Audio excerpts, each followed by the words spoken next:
I was gonna say that the Siempre Te Amaré theme song was for that was from Sigue sin yeah, mí. I thought it was Who tells me I'm not Mexican? I thought it was Nunca Te Olvidaré by Enrique Iglesias, but no, that was for another one.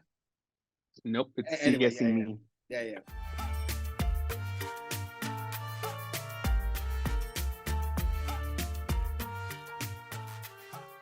Hola, hola, hijas de su chimichanga madre. Welcome to yet another Drag Race review podcast. I am your host, Terry Blas. And I am Chucho Quintero. And this is TheJWord, your home for all things Drag Race Mexico. How are you? I'm great. You're always great, so that's good to know. I see you're wearing your shade pin. Yes, and I see you're I'm wearing my Monarca badge. Let's get right into some housekeeping. There's only a couple things that we got going on this week. The first one is something that you're gonna bring up and mention. Yes, I mean the auditions are open for Drag Race Mexico season 2, so this means that we are getting a season 2, which is very exciting. And which means we're probably gonna get a season 2 of TheJWord. I was just gonna ask you. let's see what the audience thinks. So if you want a season 2 of TheJWord, comment below. Absolutely. But yeah, I mean, it's very exciting that that it's not going to get lost in her story. And yeah, let's see what queens we get. Let's see what queens from La Mastraga seasons we get. Let's see what queens that we don't know about we get. Let's see if we get another legendary, older queens or something. So yeah,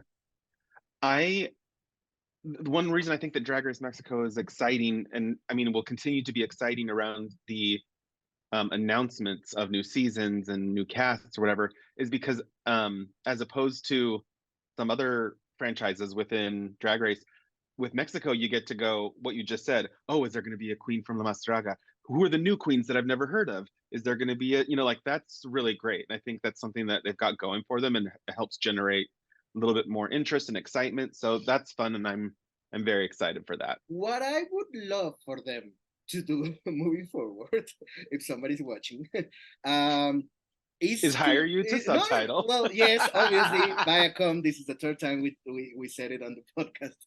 But also, more importantly, I kind of want them to break away from Brazil and Germany, from this thing of like producing everything at the same time, because so we noticed right away when they announced Drag Queen as the host. Oh.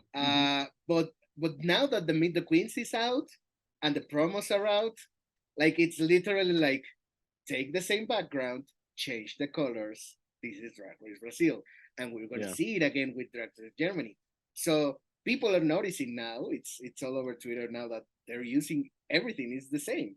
So like I get it, but also like I hope that depending on how successful each of these seasons are, for these 3 countries, that they can break away from that and be like, okay, we're gonna do our own thing now, Also, I wouldn't be a Mexican filmmaker if I didn't, kind of advocated for the industry and be like, please shoot the season in Mexico so that you can hire Mexican crew members and Mexican, heads of departments, so that, so you can literally employ Mexican people, anyway.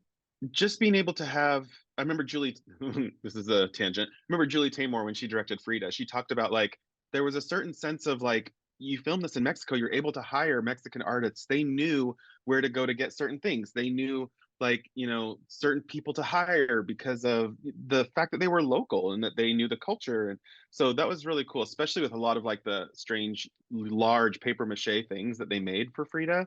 Like, they were like, oh yeah, I know this guy and whatever. And so I think translating that over to Drag Race would be cool, and also provide, some great jobs for like queer Mexican people probably too.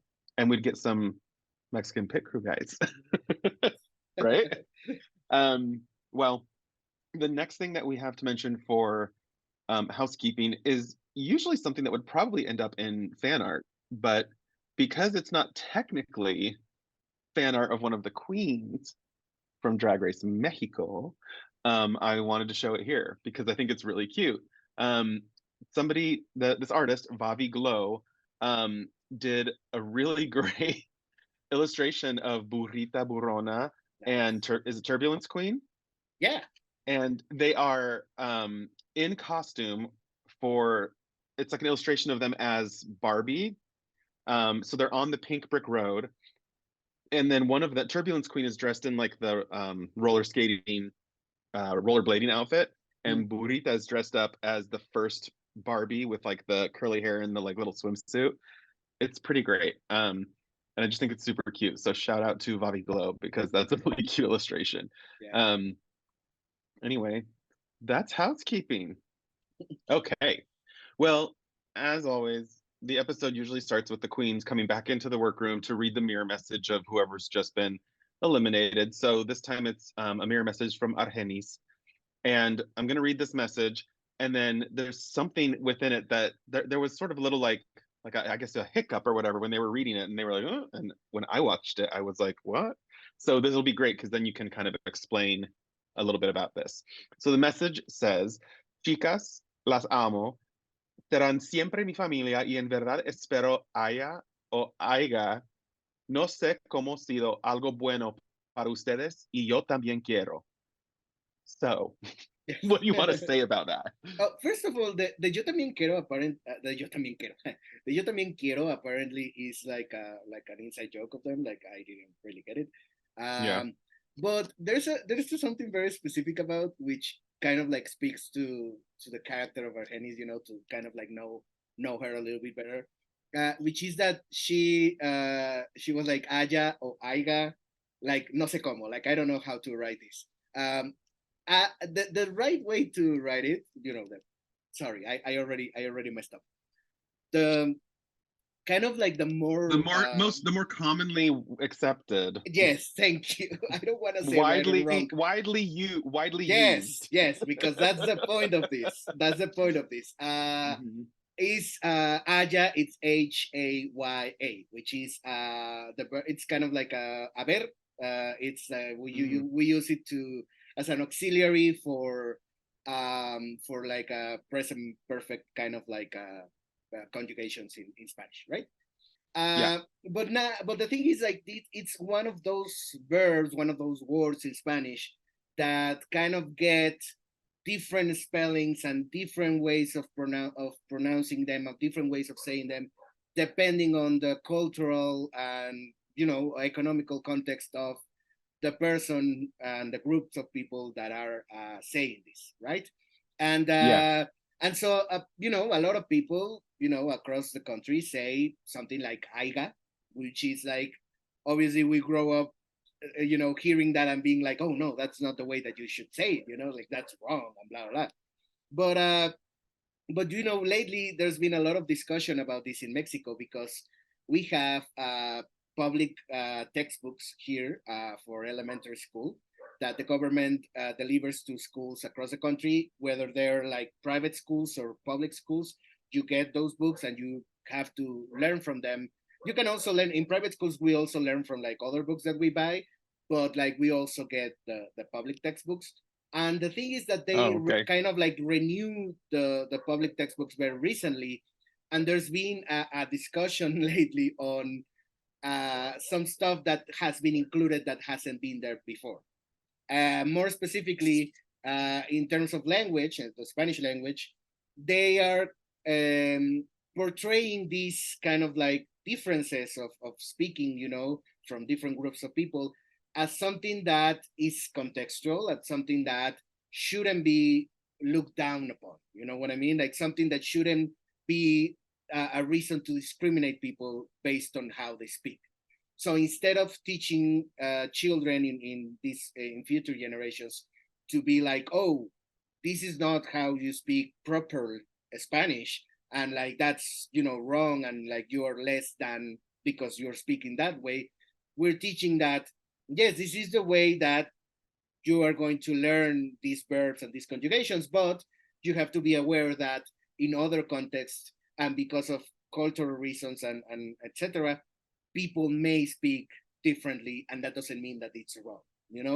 And within this discussion, for example, I have personally learned that from a linguistics point of view, there's no really right or wrong when you speak a language. It's just that linguistics is not about saying that this is right or this is wrong. Linguistics is about registering how people by themselves are transforming their own language.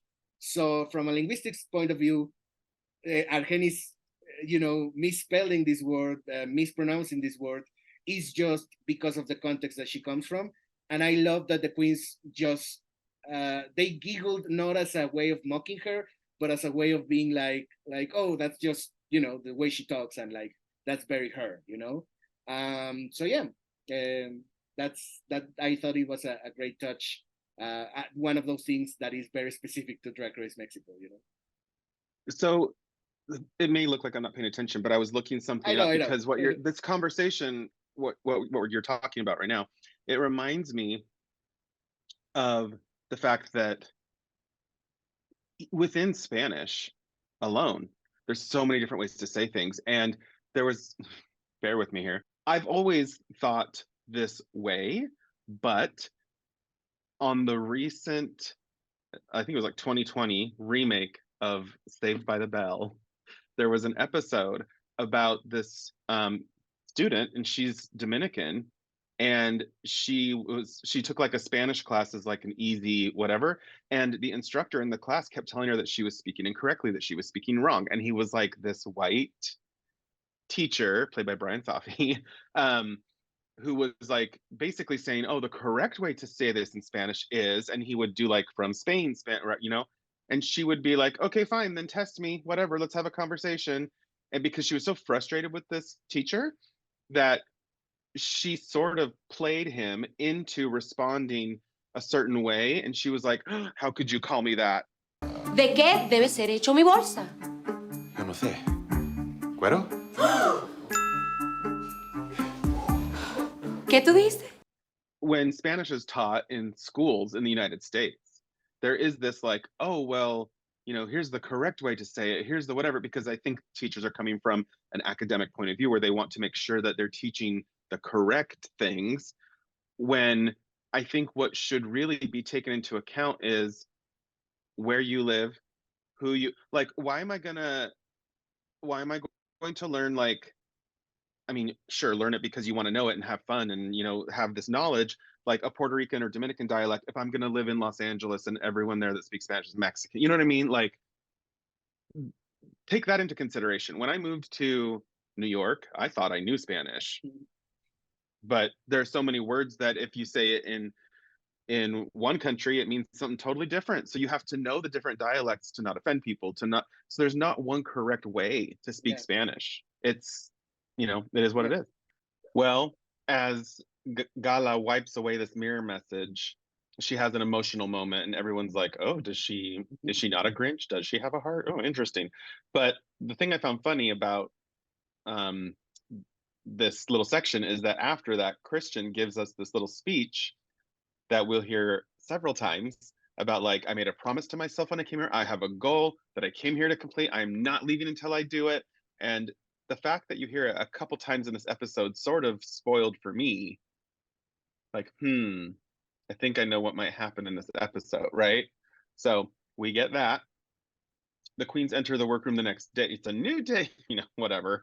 But what I found funny about their entrance is that they're singing, I believe, Argennis's verse from the girl group, which is Hola, soy la mejor drag queen. And then they change the lyrics to Ya me fui a dormir. Yeah, it was great. It just reminded me of queens that on Simone's and Candy's season, when every time that they would talk about Kimura Hall, they would just be like, from the house of, oh, Chicago Quito. So yeah. I mean, is it the new, like, my name is Roxy Andrews? Yes, who knows? Exactly. We'll see. But I think to kind of maybe break the ice, Margaret this morning asks everyone sort of like why they think they'll win. And Regina's like, no, why do you think you should win? She sort of amends it a little bit, right? And I don't think she meant this in a serious way. Maybe like 10%. But Matraca's like, well, because then a real Mexican would win. Like, why not a real Mexican, right? Okay, you go ahead. Tell me what your Yes, thoughts are. so because we had something kind of similar on the first episode when they were walking in. I can't remember with who specifically, but somebody else said like, "Oh, now we get like a real Mexican," and I think it was Regina once again saying like, "What about the rest of us?" It gets complicated. Colorism in Mexico, it's a thing. You know, we have straight up racism, but I would say that our main issue in as Mexicans is colorism because at the end of the day, we are all a mix of something, and depending of like how much you may look white, even if you are not, you know, literally white, you may get like white privileges, you know, that maybe other Right. people don't. And so Matraca, I feel like what she was saying was that her drag is very specifically culture inspired by Mexican culture. You know, like it's not Right. like we said, it's not like standardized to like pageant queens of like this or that, but it's So very much like the fabrics and the textures and the things. And so that's what she was trying to say. But I feel like it was also a very much like I'm a brown and you shady, are not, you know, yeah. kind of thing. So if that's the case, I think Matraca has a really good point in this episode because of what we'll see later in some of the which we'll discuss in a little bit. But obviously, I don't think she was like, "Well, I'm a real Mexican and you're not." I think it was more like, said in a sort of joking way. But yeah, wait a minute. What? Yeah, see, the first ever indigenous Mexican woman on the cover of Vogue Mexico, which was like not like a couple years ago. So obviously there's colorism and white privilege, and that's the thing that really gets me a lot is that you know Mexico is a country. Mexican isn't a race. Mhm. You know what I mean? And people and I'm like, why do I have to teach you that there are white, black, native, indigenous, mixed Mexicans? Middle Like Eastern, this, Asian. yes, this whole episode is about telenovela. And I'm like, if you've seen a telenovela, you've seen a white Mexican. Okay? Like, give me Yes. a break. Like I said, like the exchange is funny and it's kind of lighthearted, but at Yeah. the same time, it does speak to a reality, which is like, well, the rest of you here, you know, the ones that are left, you know, because Argennis left, because Serena left. Yes, you're not. I wouldn't say you're white, but I would say like you are very much white passing or like closer to white than me. So than Matraca. So it's like Yeah. at some point we have to acknowledge that there is kind of like a separation between like Matraca and the rest. But also the funny thing and the kind of like the irony of this is that for foreign audiences, they all look Mexican. so And yeah. that's what I think is funny because a Mexican who may benefit from white privilege in Mexico, all they have to do is come to the United States and then you see how You're white gonna you feel Mexican. Yes. Yeah, exactly. Yeah. We've Um, always talked about like literally you how I always say like girl, like if I pick you and put you in the middle of Mexico City, like you blend in, like I see you like you're Mexican like everybody else, but like how in the US, like at the end of the day. the lady that cut my hair today literally was like, "You don't look Mexican," and I was like, "Oh my God!" I almost was like, "Well, what do Mexicans look like to you?" Yeah. But she had scissors, so I was like, Valentina pops in with a video message, and it's basically like clues about the challenge, But one thing she said in the video message that like stuck out to me was "Una reina no le puede matar la pobreza." And when I heard her say that, I was like, well, I guess if you don't speak Spanish, she basically says poverty can't kill a queen. And as just a saying, I kind of love that because like they're always like Michelle Visage is always saying like, well, you don't need money you do need money to compete on drama, but he's like, oh, you don't need money to compete on drama. But what you really need is a creative mind, like to create a character, to create silhouette, to create, to have a point of view, basically. You mentioned that you recognized a couple lines from specific telenovelas in the Yeah. video message. Do you want to mention what those are? I'm sure there was another one thrown in there, but I recognize two, which were No me va a tragar la pobreza. Which were No me va a tragar la pobreza. I love how I stumble in Spanish and not in English. And which is from Teresa. Teresa, we're gonna see it later, mhm. but Teresa is all about like, like I don't want anybody to know that I'm poor and like I want to be rich and blah blah. And then she pulls out a bracelet and goes like, "Do you want this? Pick it up from the mouth." That's an iconic scene from our girl Talia. Has three very famous telenovelas, which is like her official trilogy, and it's a trilogy of Las Marias because it's María Mercedes, María la del Barrio, and Marimar. So they are called Marias. They're different stories, but like if you got a telenovela with Talia, she had to be called Maria. So anyway, in Marimar, there's a very famous scene of like the villain of the story throwing a bracelet in the mud and forcing Marimar to pick it up from the mud with her mouth. And it's Oh my like, yeah, gosh, it's gross. very iconic. Anyway. How funny. Well, after that, we get a little dramatic slapping skit from Lolita and Valentina when they come into the workroom.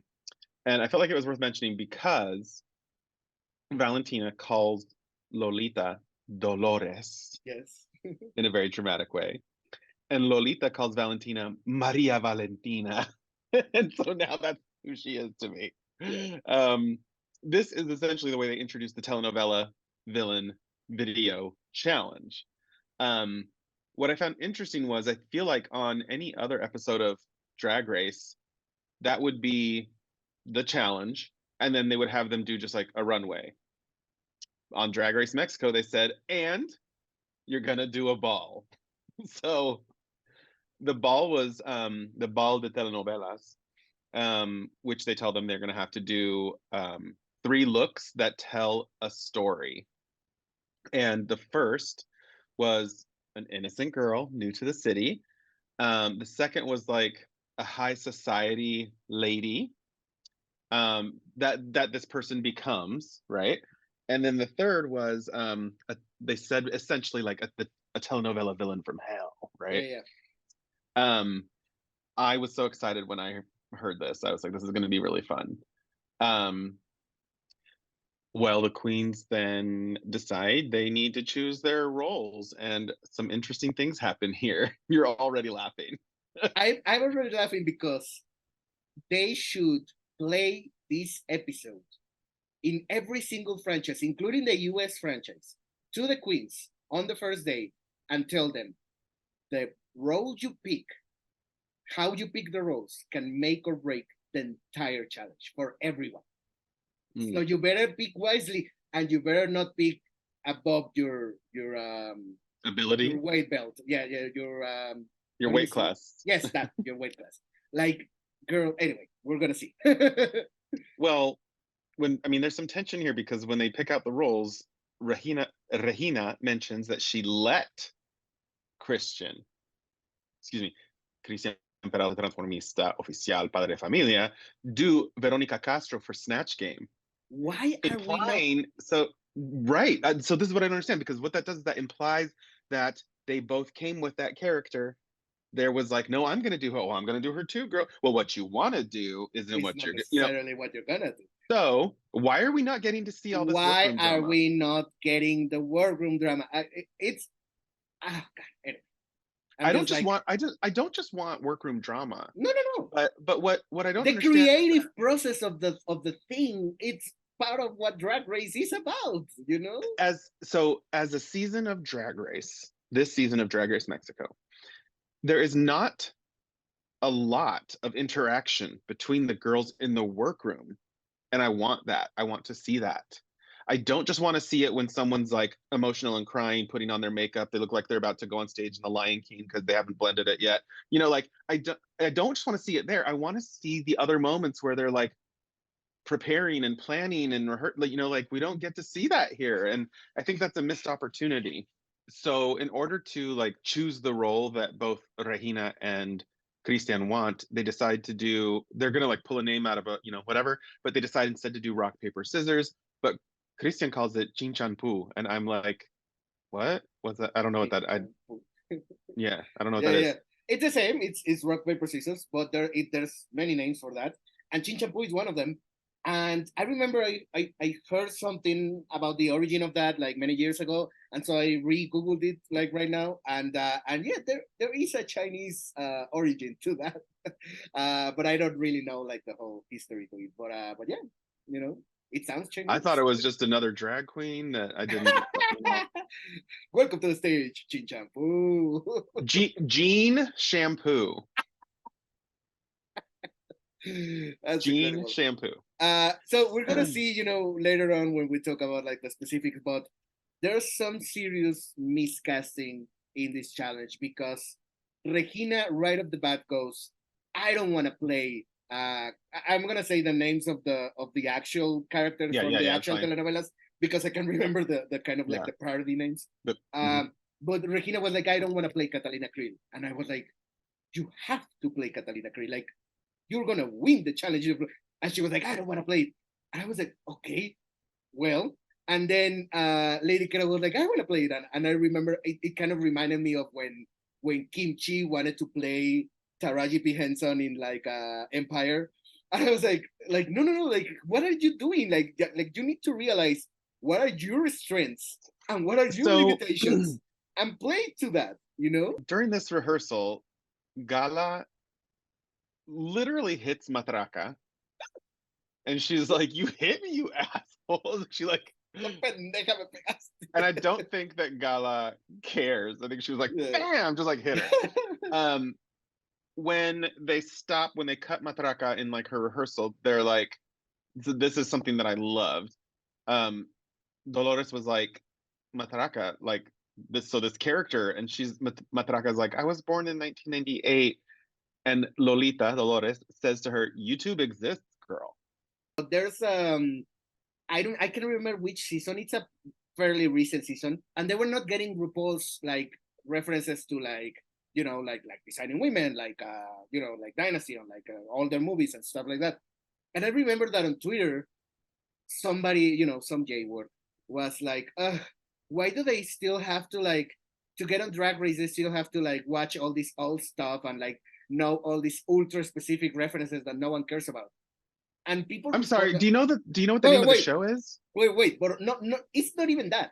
It's that some people responded some very smart you know, arguments that were like, those are not like just references that RuPaul likes. Those are references that are kind of like the bones of drag as we know it. You know what I mean? Like Judy Garland is not just some diva that we like. It's like she kind of like is the basis of what we have been doing for so long. I'm just gonna say, someone's gonna hate me for this, but I don't care. When someone doesn't want to know those references, when they don't want to learn those references, when they're like, why do I have to know? I translate that as laziness. Yeah. Because a long time ago, there was a contestant on Project Runway. Her name was Kenley. She made this like outfit, and then they were like, okay, so you made a Alexander McQueen dress, and she's like, oh, I don't look at collections. And Nina Garcia rips her a new one. She's like, you don't want to know about the industry that you say you want to work in. Like, why do you not want to appear smart, knowledgeable? And any queen that goes on Drag Race, like, well, but I'm not funny, or well, I don't know that reference. Well, that's on you, girl, because you could have. So if I were competing on Drag Race, the first thing I would do is change my drag name to Mexicatessin. Because you need a name that RuPaul wants to say, and that's her favorite word, right? Then I would watch every season of Murder, She Wrote again, write down jokes, write down references, remember people's, like, do the work. That's what I don't understand. But like I said, it's I mean, it is about RuPaul, but it's not even about RuPaul, because at the end of the day, Angela Lansbury is Angela Lansbury. So you should at least be aware of like her existence. So don't just do that because it's something that RuPaul loves. Do that because of the reason you just said, is that it's this like foundation. You can't build a sturdy house on a shitty foundation. Exactly. So just learn it, just do it. Bedknobs and Broomsticks is an amazing movie. Come on. But also like we're gonna see later, like I didn't watch Cuna de Lobos because I wasn't even born yet. But I know Cuna de Lobos, I know Catalina Krill, because it's part of not even gay culture, it's part of Mexican culture. You know what I mean? Yeah. So it's like you don't have to have seen every single episode of that telenovela, And but you have to be, commit it all to memory. But yes, should you be have to able be to speak aware of about it. yes. Yeah. Anyway, So when you don't have a phone, when you don't have movies and a TV or whatever, how do you if someone is in this challenge and they really don't know who this character is or who it's based on, how do you expect them to learn and improve and know if they can't do the research while they're there? Valentina. Okay, I'm gonna say this right here, right now. This is the episode where Valentina became a drag race host. Like this is, I feel like this is the best she's ever been so far in the season. She was great. Every single thing that came out of her mouth was host perfection. And she gave them the clue to that because she was like, read the description of the character and come up with the voice and the manner and everything. Come up with the stuff from that description. If you don't know it, then read the character description and create the character because at the end of the day, you are reading from a script. So then why do you think they can't do that? I can say it right now and I'm gonna say it again later. What happened with this specific challenge is that every single one of them, except a couple of them, were playing the same character. Yeah. When these villains, the great thing about them is that they were not the same character. They were all crazy, sure, but they were not all the same in kind different of ways, though. Exactly. Yeah. So I feel like that was the mistake many of them make, that maybe whoever directed the actual shooting of the sketch, maybe they didn't help. But like, because maybe they were Colombian, not disrespect to Colombia, but at the end of the day, it's like maybe they didn't know the reference as well. This is an interesting scene because Magos asks, she calls her Reji, or Reggie, I don't know, if she can do a tarot reading with the cards that she had from Walter, right? Regina's like, sure. So she does it for everyone, but Magos goes. Cristian was very smart because Cristian said something very similar to what my mom says. So my mom, she's slightly religious. She's not really devout. She's not really like she doesn't go to church. She blah blah. And she doesn't like believe like in superstitions and stuff. Like she hates that stuff, and so she's always like, nah, that's bullshit. Blah blah. But she says something very smart, which is like, yeah, sure, it's bullshit, but don't mess with that. You know what I mean? Like, like witchcraft and all of that. Like that's not real. But don't mess with but that. why would you? Don't bring that into your house. Don't bring it into your life. So it's like I kind of am the same way. Like I don't really believe in it, but at the end of the day, it's like I don't want to. I don't want to that. So Cristian was like, "Why do you want to know anything? Like don't do that, girl." Yeah. Well, the funny thing is that as they're doing this tarot reading, Margaret gets the death card, and all I could think about, there's an episode of The Simpsons where Lisa is at like a carnival. Oh, yeah. And she has a fortune teller tell her future, and she sees this future where she marries this guy and whatever. But she has the fortune teller read her fortune, and the first card she gets is the death card, and she goes, "The death card!" And the fortune teller goes, "No, that's good. That means transition, change." And then the next card says, "Happy squirrel," and Lisa goes, "Aw," and the fortune teller goes, "The happy squirrel card." Well, that takes us to the main stage, and Lolita and Valentina come out like they always do. Lolita's in like this like black swirly kind of look, and her hair is black and swirly. I don't even know what to call this look from Valentina, but she's giving me Mexico. She has ribbons in her hair and braided through her hair. I love that she had the braided hair with red ribbons in the workroom, but earlier, kind of in a very casual way. Well, that's what Lolita did last episode, right? And then this episode, it's so that tells me what they're doing is that like they're doing like the Pokemon evolution of looks, right? Like the hosts are. It's like they'll do like kind of a subdued whatever, and then on the runway, it's like, they went from like Charmander to like, whatever the big dragon. Yeah. So great, but I think they both look awesome. The guest judge is Alan Estrada. Yeah. Do you want to tell the Yeah, I children? mean, real quick, like he's a staple of Mexican musical theater. We have a very kind of like healthy musical theater scene here in Mexico. We obviously bring the Broadway productions here in official productions, and then we also have like unofficial productions. And but there's also like a lot of not a lot, but like a few original musicals, you know, here and there. And Alan recently put up one that he wrote and directed called Siete veces adiós or something like that. I haven't seen it, but the thing about it is that it was about like him and her, you know, like those were the character names. And the protagonist don't sing in the musical, I think. Everybody else around them kind of sings, and they tell, you know, like their love story and blah, blah. But then recently, for these years, for this season, I think they started in Pride Month. They did a gay version, so instead of him and her, it's him and him, and it's apparently it's like become a huge hit. It was already a huge hit, but it's become a huge hit. And I wanted to see it, but then I broke up with someone, and I was like, I don't think I should go see that. So that's why I've been staying away from that musical. But good for him. Not right now. Yeah, not right now. And yeah, he's great. I didn't. I tried to remember if I saw him as Joseph in like Joseph and the Amazing Technicolor Dreamcoat. But no, I saw Mauricio Salas, and then Alan Estrada was the replacement for Mauricio Salas, so I didn't see. Okay.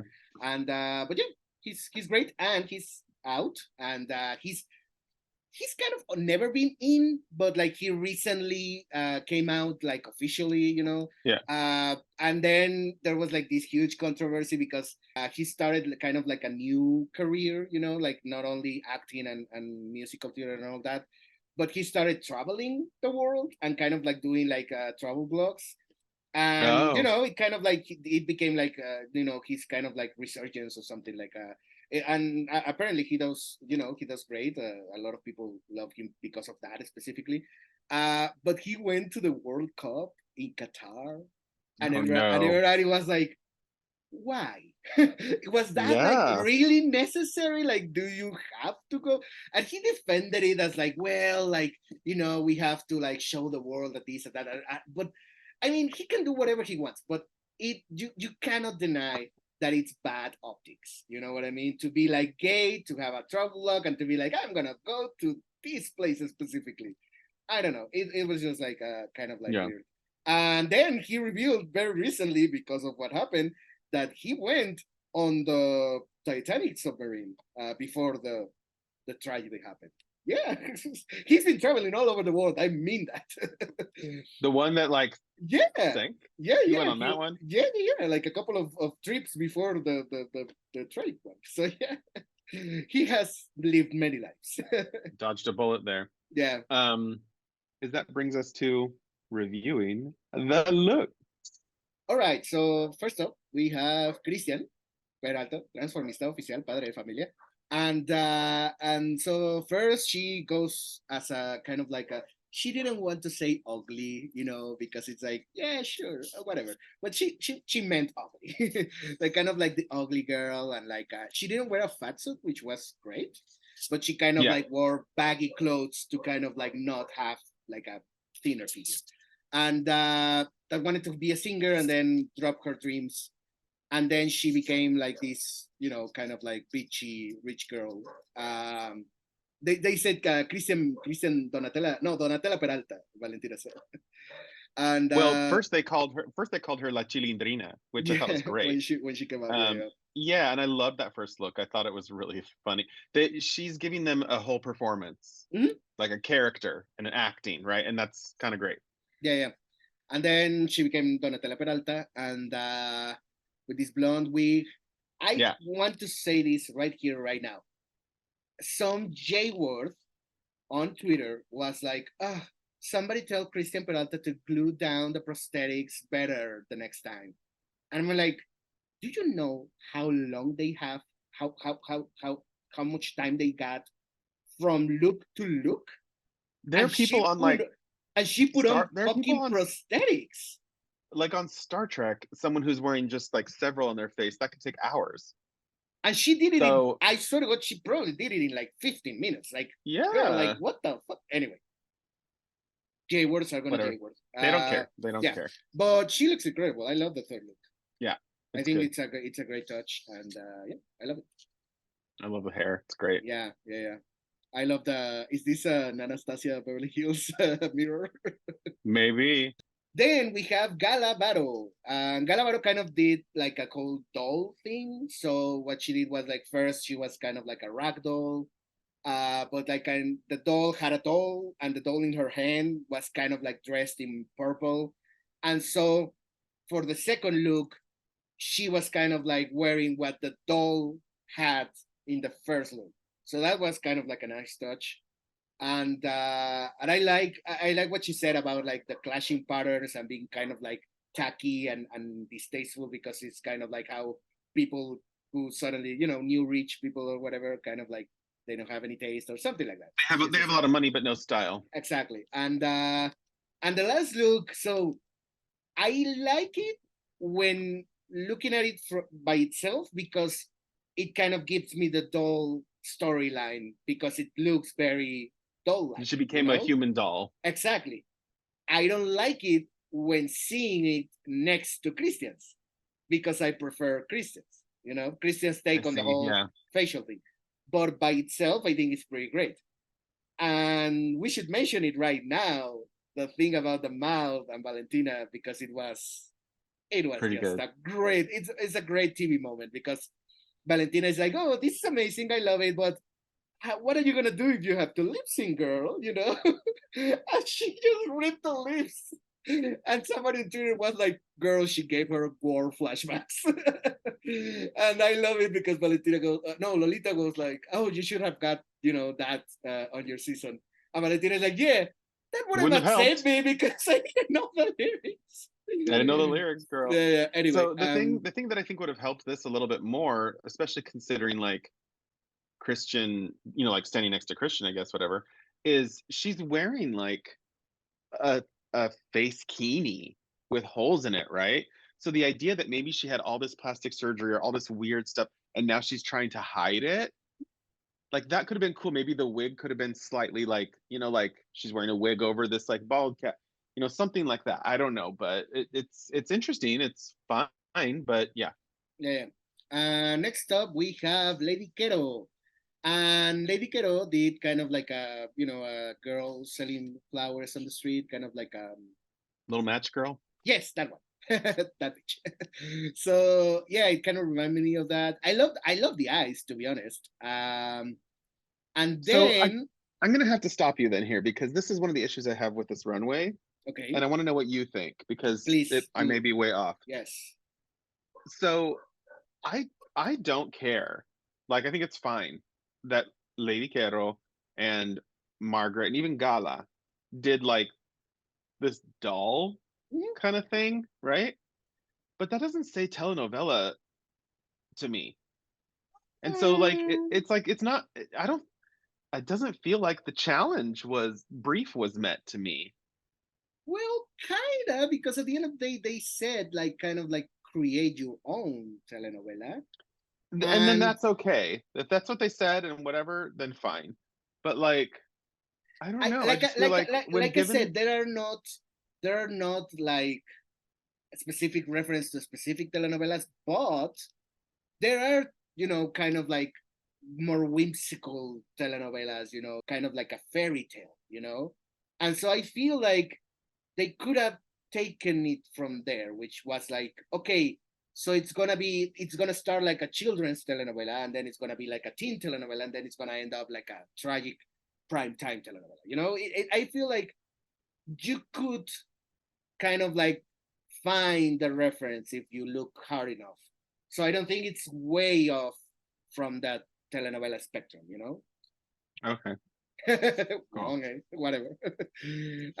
Then she becomes, a rich woman. I hate this look, because not because it doesn't look good. It looks, good, but it's just, I feel like it's the simplest of them all, of all of them. She's just kind of like wearing a dress. You know, Can I tell you what I think might have fixed this a little bit? yes, please. Her like white fur thing. Uh-huh. She needs like 4 more of those. Yeah. And her hair needs to be twice as big. Yeah. And then like shimmy and use the beads on that to like make some movement. Great. But imagine like the silhouette if she had like a huge fur thing, you know, like then that's sort of the statement piece Yeah. and not necessarily the dress. So when that dress is that simple, you've got to do something else. So I mean that's just what I think, but Yeah. whatever. And then she ended up as, I feel like I love it. I feel like this is giving me, I can't even remember which one. I'm gonna Google it. I love this. This is giving me Daniela Romo in, because she used to, she had a couple of telenovelas in her past. She's mainly a singer, but she had a couple of telenovelas in her past where she was like the protagonist, you know, she was like the good girl. But then when she got older, she became kind of like a villain. And she had this villain that had like a very similar hair, Triunfo del Amor. Yeah, Triunfo del Amor. And she was like very religious and very stern and like, you know, kind of like an evil stepmother. And so she was giving me that. And I love, and I know that you might have loved it too, what Lolita said about like, I'm glad that you brought, you know, religion into this, you know, to kind of show the hypocrisy and the kind of like the, yeah, you know, how ultra religious people could be evil in stories like this, you know, and in real life. Totally, yeah. So I like this. I like this. This, when I see this, to me, this feels like a character I would definitely see on a telenovela. Yeah. And then we have Margaret. And okay, so I'm going to say this. Remember when Kimchi did in the book challenge, she did like just the seed planted in the soil and then just the sprout and then the full flower. And kind of like the makeup had, you know, hints of that as well. Yeah. So what I love is that Margaret gave us the Margaret makeup in a progression, in a storytelling progression. So maybe it wasn't telenovela, I'll give you that. But the makeup goes from something to something else to something else in the same kind of Margaret character. And those kind of nuances is what I cannot begin to comprehend, thinking that it's the same when it's not the same, you know? We haven't seen it yet, but when we see her in the video challenge, her makeup is even softer and like traditionally kind of drag beautiful. You know what I mean? So that to me is like almost like the number 1. This is like the number 2. Then you know, like there's such a progression and they're all different. Every single runway look has been a version of Margaret that fits the outfit. But every single challenge makeup has been, if you want to say, regular drag. Yeah. So for them to be like, oh, you always do the same thing, it's like, it's a fact that she doesn't, you know? Well, more than that, the thing that kills me, I mean, we're getting a little bit ahead of ourselves. The thing that kills me is that last week, what did Veronica Castro call Oscar? Oscar Putazo. Yes, this fucking putazo. He literally said last week that great, your makeup's so different. Yeah. Not only that, but when Margaret comes out in her second look, rewatch it, he says, oh, she looks so different. I feel like this is a case of production being like, okay, so we're getting closer to the end. What are we gonna do? Sure, but if it was me, I would have told production, I just told her last week her makeup looked different. I just told her in this challenge looks different. If you want me to say, she was bad enough in the challenge so that you can kick her out for that, not for the makeup. Let me finish because I'm mad about it. Yeah. Do it. If it were me, I would have said, last week I told her she looked different. She's doing different makeup. I just told her in this challenge, oh, you look so different. You want me to, for the storyline, you want me to say, well, it's clear you're never going to do another face. I'm going to look I'm going to look like an idiot. Yes. And sorry, but you're going to need me to say something different here if you want me to mention that. Like, I don't get it. And also, like I said, like she was bad enough in the challenge so that you don't have to get into the You don't have to talk makeup. about the make. Yes. Right. Stop trying Anyway. to force that story. Stop Anyway. relying on that storyline. Anyway, I honestly I love Margaret's looks because of that, because of the progression. Okay, maybe they are not like 100% telenovela, but at the end of the day, she was also, and they mentioned it, she was doing something that maybe hasn't been done in telenovelas yet, which is kind of like the influencer route and kind of like ending up with no fans and nobody to love you and blah blah. And Oscar said it himself, like, oh, we don't know how influencers are gonna look in 20, 30 years. So like this is actually pretty great.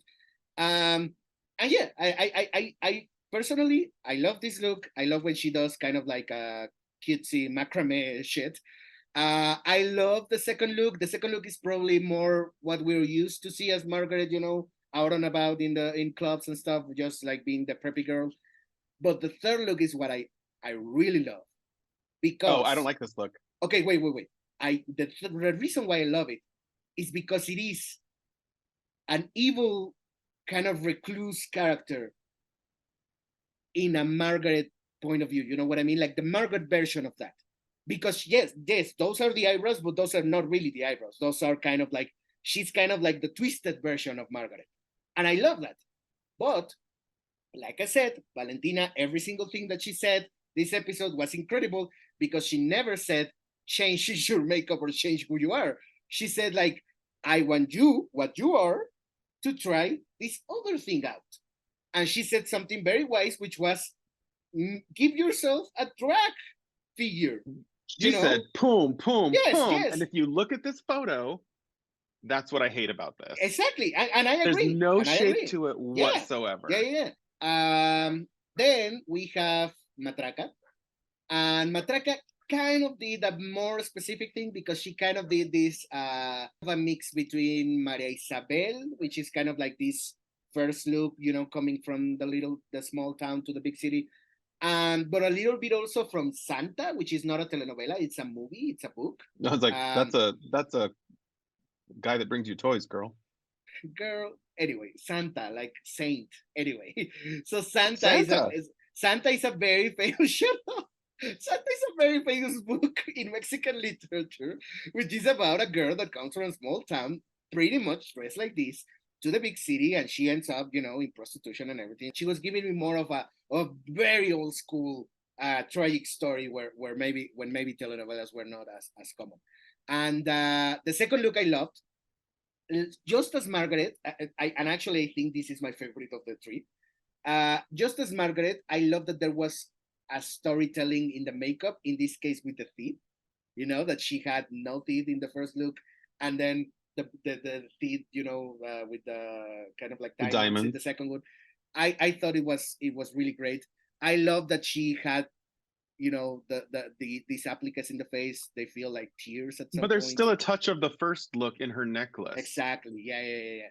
And then the third look is, I think it's incredible as well. So it's giving me the RuPaul yellow feather look, but in black. I love this so much. Yeah. So, yeah. Anyway. That's all I gotta say. And then we have Regina. So, I feel like in this one, she tried way too hard. In this look? In these three looks, in this kind of like the ideas behind the three looks. Like I feel like I just feel like it's a thing with, because I don't necessarily hate when queens try too hard, but it's a Jan thing because it's a very theater kid thing. And I'm a theater kid. So I know what it is to be like, you know, I'm gonna do this and I'm gonna do this and it's gonna be amazing. And I feel like other queens have it more, it comes more naturally to them. And so I feel like Regina, in this case, in this specific Runway, I saw like, oh, she's trying like way too hard, you know, like we know how great she is, but I feel like she's just like, I don't know, she's just, I don't know. But I feel like the second look felt like the most telenovela. The second look was her going like, oh, you didn't let me, I let you play Veronica Castro? No. I'm gonna play Veronica Castro now. I mean, she mentions that a little bit. She says like, she says that the wig is a little bit Veronica Castro, but Valentina, when she comes out on the runway, when Regina does, Valentina says, she's like, "Oh, my homegirl, La Prohibida," right? And I was like, "Yes, baloncesto," because I love that song. But it looked to me, I don't know how else to say it other than like, you know, when Valentina came out in the white wedding dress, it wasn't, to some people, it's like, okay, beautiful wedding dress. To us, we were like, oh, but it's Mexican.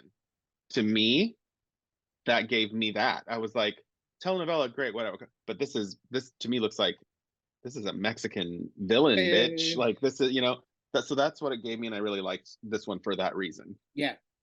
And then the third one, it's wild. I mean, it's great, but it's wild. I love the critique that Valentina gave, which was like, the outfits are great, but you're not styling them the right way, This is giving me like Disney villain lady. Yeah. So I don't know, whatever, it's fine. Is that everybody? Yeah, that's everybody, girl. We're very close to the end. Yeah. Do you have a cheetah of the week? For the three of them together, Margaret was my cheetah of the week. But my favorite look was Matraca's second look. Pam pam. My favorite look, my cheetah, if I'm doing just one look, okay, is Matraca with the third look. Mm-hmm. Overall, I mean, it would be that, but I also, this is gonna sound weird, I loved Christian's first look.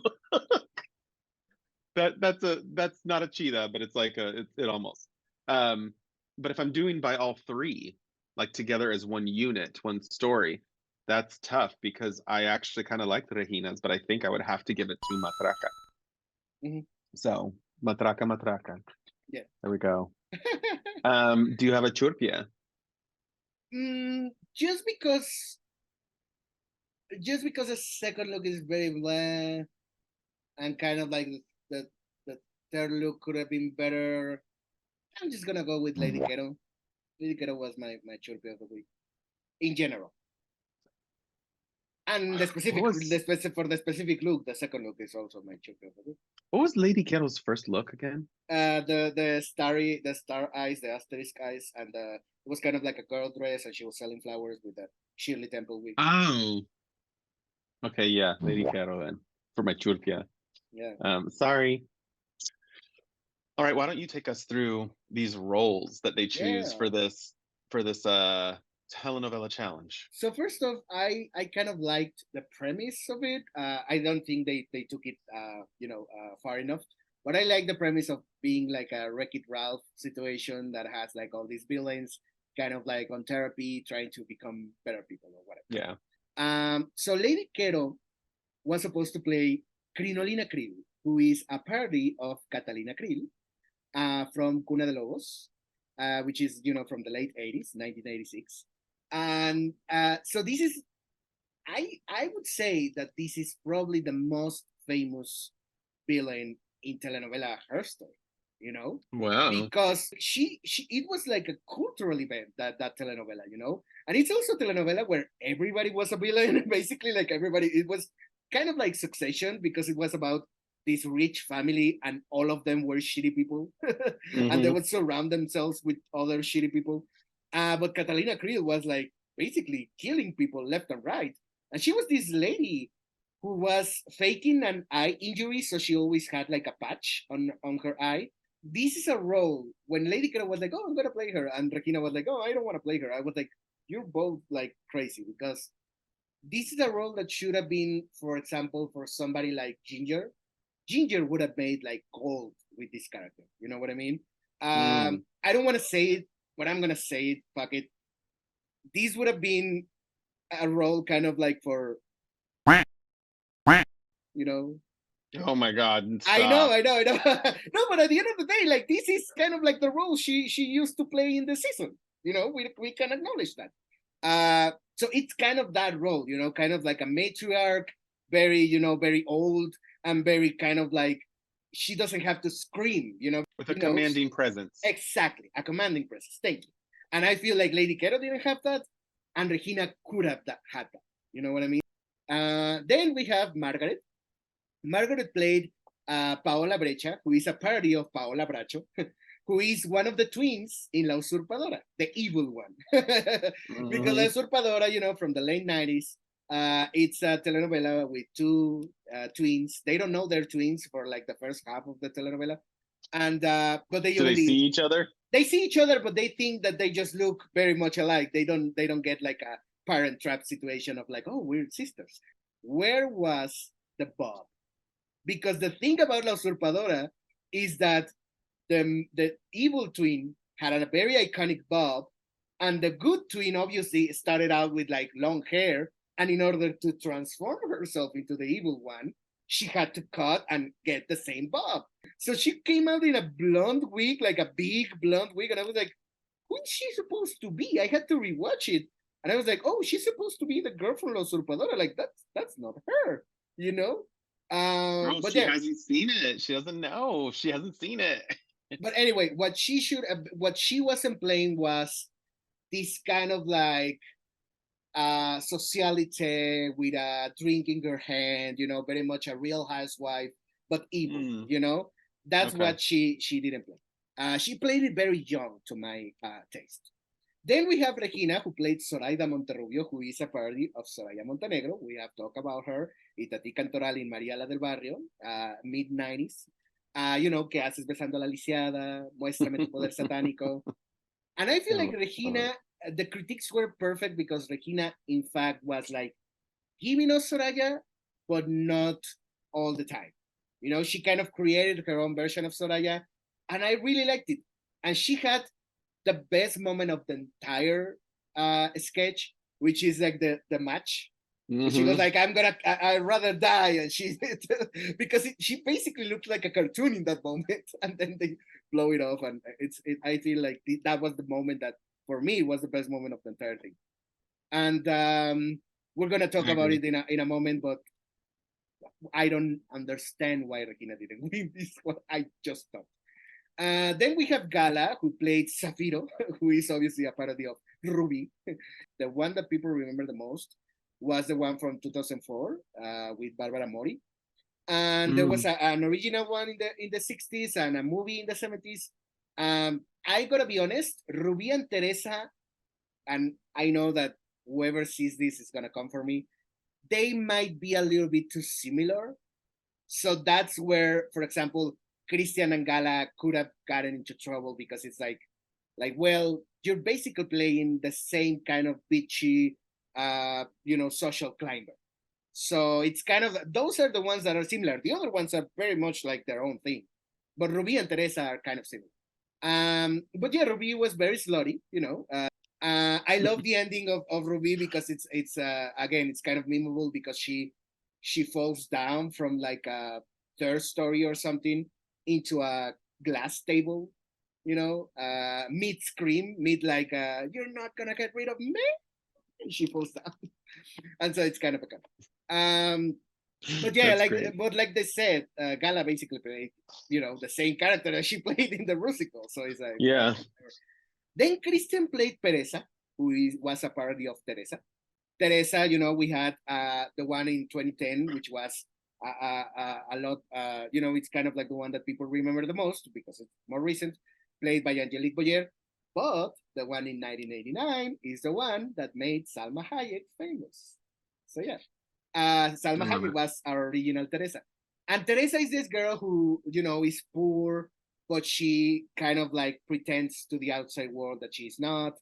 And she's so ashamed by the fact that she's poor. She's ashamed of her parents, you know, of her family. So like, I think that she causes her father to have like a heart attack or something like that because her father is like, oh, well, you know, you're ashamed of us, blah, blah. And so it's this whole thing.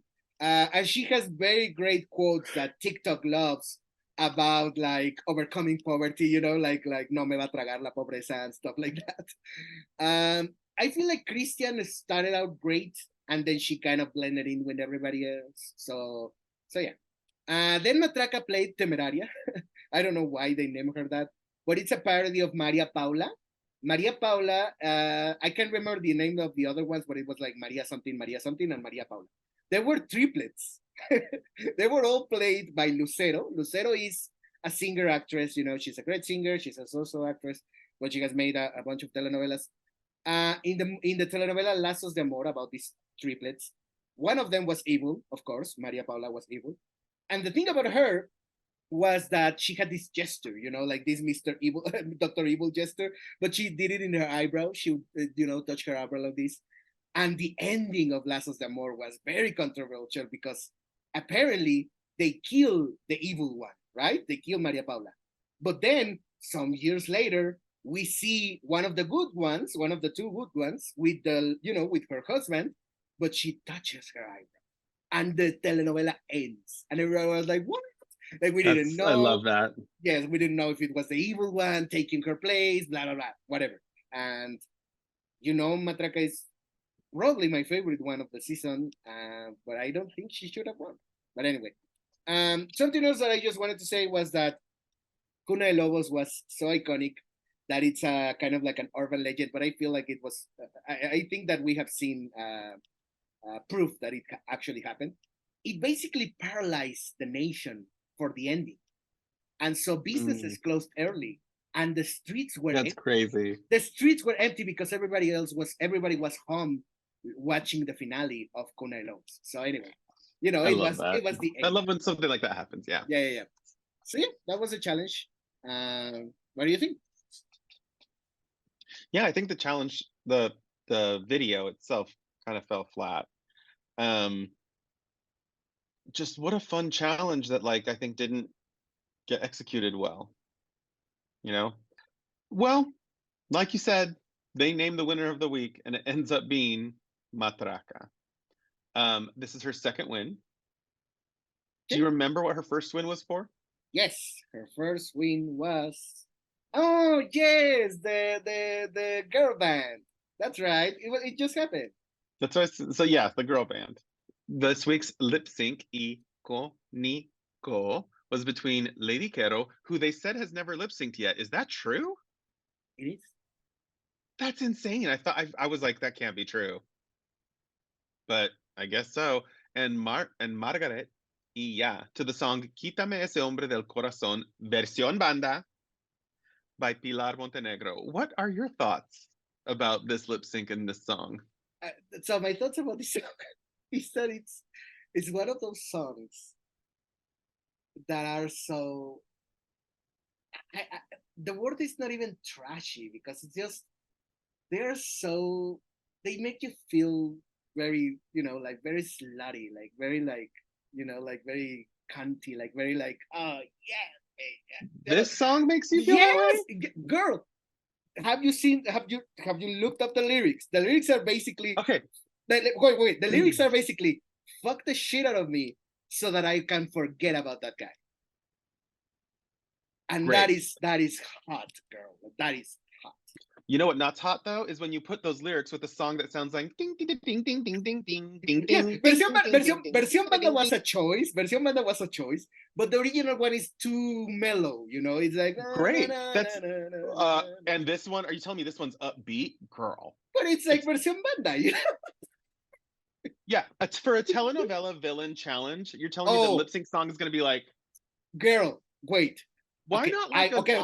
I love this song. I do not understand why we didn't get a telenovela theme song. We have so many. I just want something intense, something that you're gonna fight to, something that makes me feel like, oh, this one's gonna destroy that one, and she's dressed like a villain, and it's gonna be great. We didn't really get that. That song is just so so you just want to touch yourself with that song. I don't feel that. I don't want to touch myself when I hear. I don't want to touch myself when I hear ding ding ding ding ding ding ding ding ding ding ding ding ding ding. That's not sexy to me. Okay, fine. Well, that means that Lady Quero stays and Margaret is asked to sashay away, but not before she addresses every person on the stage. I kind of don't care that she did it. It was fine. Who cares? What? I love that. That's what I'm saying. I think it's fine that she did that. I thought you were saying like I don't care. Like No. What I mean is I don't mind that she did it, and I'm glad they Oh, kept it in because yeah. they could easily she could have been like, thank you for having me, whatever, and then cut. You know, they could have easily not shown us all that, but I thought it was really sweet. Like she told Matraca she's like a star, and you know, like it was really nice. Well, let's do an art moment. Art. Did somebody mention art? Well, so first up we have En El Prado, and they drew this awesome I love this. piece of Matraca in her alebrije look, which, you know, when I draw this, because it's a win, you know, I will probably do like a straight on, whatever kind of symmetrical. So I love that this almost looks like kind of like a horror, creepy. It's cool. I love it. I love that it has movement, you know? Yeah. And then we have someone else who also drew Matraca. Surprise, surprise, right? The fashion queen of the season. I don't know how to say this name. Wait. Architeutis.mx. Yeah, Architeutis. And then maybe, you know what, just for Margaret's sake, I don't have it in our folder here, but for Margaret's sake, I think that let's show my piece I drew of her in 2019. Sure. A throwback. Why not? Yeah. If you look at this piece, underneath this drawing I did of Margaret's face, it says "yeah," but I would also admonish you to turn it upside down because it's an ambigram. So it says "yeah" upside down and right side up. Nice. All right. All right. There's your art moment. Next week on Drag Race Mexico, the queens will do my favorite kind of challenge, which is a sewing design challenge. And the judges panel will be joined by Mabel Cadena, and I screamed when I saw her come on the screen. Yeah. Very excited. So I don't want to talk about her business because I don't know her, and she hasn't like officially said anything. So instead, I'm gonna talk about like the kinds of characters that she plays. So she has played amazing queer characters like in La Diosa del Asfalto, which I subtitled that you should watch on Netflix. And she's like the best part of that movie. I love that movie. She's like the best of the whole movie. And she also has played like strong female characters like in Black Panther, Wakanda Forever, and she plays as a heterosexual role, but she is in La Danza de los 41. So So you mean El Baile de los 41? Sorry, El Baile de los 41, Baile Danza, whatever. But the thing is, like, she is part of the family at one way or another. So again, we're continuing with this trend of like, except for Karime, we've had only queer or queer adjacent people in the panel. Yeah, so it is. Love her. So I'm excited. Yeah. Well, Chucho, tell the people where to find you. So you can find me. I haven't changed it. I'm sorry. Okay, I promise that this time I'm gonna add all the social media icons that Terry wants. So you can find me. Let me write a few more down. You can find me on Instagram and Letterboxd as Chucho_QMP, and you can find me on Twitter or X as Chucho_Q. You can find me on Twitter, Instagram, Threads, Blue Sky, and TikTok at Terry Blas. Yes. And at my website, terryblas.com. Thank you for joining us. Until next time, and as always, respeta tu cultura, maricón.